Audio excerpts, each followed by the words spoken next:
क्या सस्ता हुआ, क्या महंगा हुआ, किस पर टैक्स की छूट हुई, किसके ऊपर टैक्स डबल हुआ, ये मैं आज आपको बताऊंगा। सबसे पहले लाखों करोड़ों दरूद आप सल्लल्लाहु अलैहि वसल्लम और आप सल्लल्लाहु अलैहि वसल्लम की आले पाक पर। अच्छा दोस्तों, सबसे पहले मैं आपको एक चीज़, एक जो कदरे बेहतर है वो मैं आपको बताना चाहता हूँ कि तनख्वाह और पेंशन में 25% तक इजाफा, कम अज़ कम उजरत 37,000, मगर दिफाई बजट 2122 अरब का 18,877 अरब का बजट, 8,500 अरब का खसारा बजट पेश। वसूलियों का तखमीना 12,970 अरब, सूबों का हिस्सा 7,438 अरब, सूद की अदायगी के लिए, नोट कीजिएगा, सूद की अदायगी के लिए 9,775 अरब, पेंशन की अदायगी के लिए 1,014 अरब मुख्तस किए हैं। महंगाई की औसत शरह 12%, शरह नमूद 3%।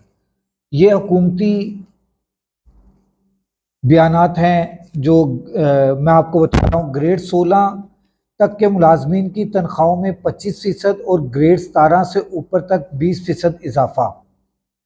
रिटायर्ड सरकारी मुलाजमीन की पेंशन में 15% इजाफा। सिविल इंतज़ामिया के लिए 839 अरब रुपए मुख्तस। और मुकामी सिगरेट्स पर ड्यूटी के लिए हद 9,000 से बढ़ाकर 12,500 रुपये। मतलब कि अब आपकी सिगरेट्स दोबारा से महंगी, जो कि एक अच्छी बात है। सीमेंट पर FAD 3 रुपये किलो कर दी। दरामद ड्यूटी में 10% इजाफे की तजवीज़ पेश कर दी गई। अच्छा, branded stores, poultry feed, cigarette, filters, computer, stationery, textile, चमड़ा, तांबा, कोयला, कागज़ और प्लास्टिक महंगे, सोलर पैनल सस्ते, आयरन, स्टील, स्क्रैप पर सेल टैक्स छूट। 38 खरब का इजाफी टैक्स तनख्वाहदारों पर 5 टैक्स स्लैब बना दिए गए। जायदाद पर टैक्स में इजाफा, नॉन फाइलर्स पर सख्तियाँ, हाइब्रिड और इलेक्ट्रिक गाड़ियाँ, मोबाइल फ़ोन्स, दवाइयाँ, सीमेंट, चीनी, दूध, ट्रैक्टर्स महंगे। बरामदी आमदन पर 1% टैक्स, गाड़ियों पर टैक्स, इंजन की बजाय कीमत की बुनियाद पर, शीशे की मसनूआत पर कस्टम ड्यूटी की छूट खत्म। नॉन फाइलर्स के गैर मुल्की सफ़र पर पाबंदी। नॉन फाइलर्स के गैर मुल्की सफ़र पर पाबंदी। पेट्रोलियम मसनूआत पर 20 रुपये लेवी बढ़ाने की तजवीज़। स्मगल शुदा सिगरेट बेचने पर कारोबार सील होगा। वज़ीर ख़जाना कौमी असम्बली में बजट पेश। 450 अरब के टैक्स छूट ख़त्म। तनख्वाहदार तबके पर 75 अरब का बोझ डाला है। रिटेलर्स पर विदहोल्डिंग टैक्स बढ़ाया गया। Chairman FBR। ये तमाम जो है मैंने आपके सामने रखी आज की, ये बजट की जितनी भी कार्रवाई थी ये मैंने आपके सामने रखी है। इसमें बजट इजलास के अंदर PPP की, पाकिस्तान पीपल्स पार्टी की जो है वो अलामती शिरकत हुई है और सुन्नी इत्तेहाद कौंसिल का एहतजाज किया है कि IMF का बजट नामंजूर के नारे लगा दिए गए हैं। ठीक है, पाकिस्तान एटमी तवानाई कमीशन की तरक्याती स्कीमों के लिए 25 अरब रुपए मुख्तस किए हैं। PSDP के लिए 400 अरब, बिजली, गैस, दीगर शोबों की सब्सिडी के लिए 1,363 अरब, इंफ्रास्ट्रक्चर के लिए 824 अरब रुपए मुख्तस हैं। समाजी शोबे के लिए 280 अरब रुपए मुकर्रर करने की तजवीज़ है और 5,000 सहाफ़ियों और मीडिया वर्कर्स की हेल्थ इंश्योरेंस का ऐलान कर दिया। दूसरे मरले में 10,000 सहाफ़ियों और मीडिया का बुनियादी हक अफराद को मिलेगा।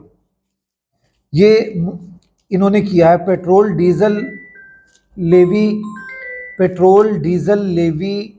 60 रुपये से बढ़ाकर 80 रुपये कर दी गई है और इस टाइम ताजरों ने इस बजट को नामंजूर कर दिया है कि ये बजट किसी भी सूरत में हमें कबूल नहीं है, हम इस बजट को रिजेक्ट करते हैं और हम इस बजट के ख़िलाफ़ हैं।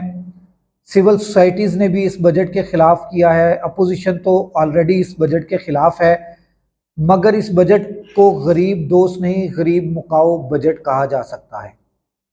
कपड़े तक महंगे कर दिए गए हैं। जिस वज़ीर आज़म ने पीडीएम की हुकूमत प्रो मैक्स से पहले जो पीडीएम की हुकूमत थी उसने कहा था कि मैं अपने कपड़े बेचकर आटा सस्ता करूंगा, अब जो है उसने कपड़े भी महंगे कर दिए हैं। ये तमाम अपडेट्स हैं। इसके अंदर आपको नॉलेज होना चाहिए कि इस टाइम एक महंगाई का तूफ़ान आ गया है। अभी ये सब कुछ लागू होना है। आप जाके स्टोर्स पर देखें तो ये सब कुछ लागू हो चुका है, हुकूमत ने अभी लागू करना है, मगर स्टोर्स पर आप देखें हर एक चीज़ महंगी हो चुकी है। ये बजट गरीबों को मारने के लिए है।